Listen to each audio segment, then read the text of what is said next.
Today we're practicing collar grabs. Collar grabs are a skill that I use in several different behaviors with my dog, but I would say underneath of everything, it is very big for safety.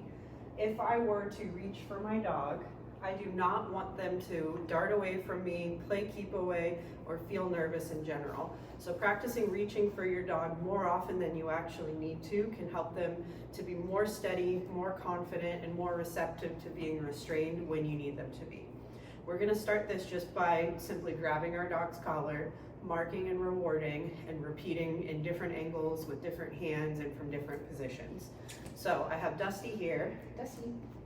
I'm gonna take my empty hand, reach out and grab, yes, while I'm holding the collar, and then I'm going to let go in order to give the reward. I'm gonna practice doing this with both hands, yes, in order to help her be as steady and stable as possible when I need to reach for her. Yes.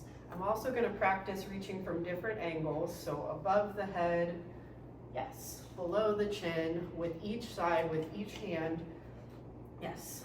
You could do this if your dog wears a harness by grabbing their harness. If your dog wears a halty, you can do it by very gently grabbing the halty.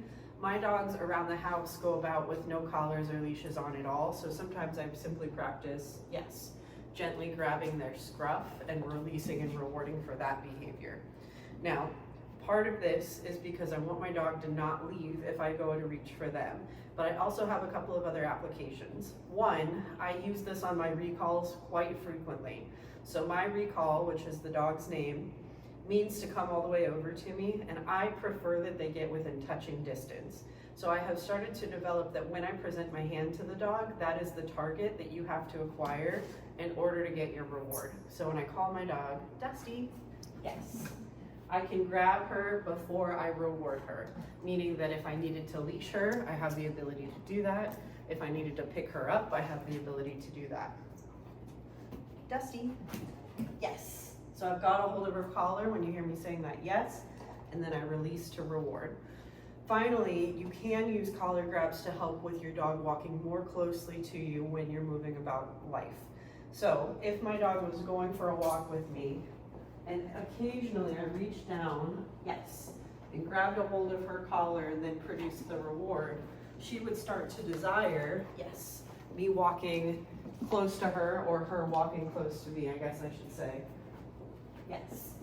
So teaching a collar grab during your walk would mean that your dog wants to walk steadily close to you so that you could potentially reach them to grab their collar to give a reward. It's also very helpful with conditioning that pressure on the leash means to check and pay attention. So when she's feeling that tightening, yes, she's anticipating a reward and is more likely to be looking and focused on me. So these are all of the uses that you will have for collar grabs going forward in your obedience training.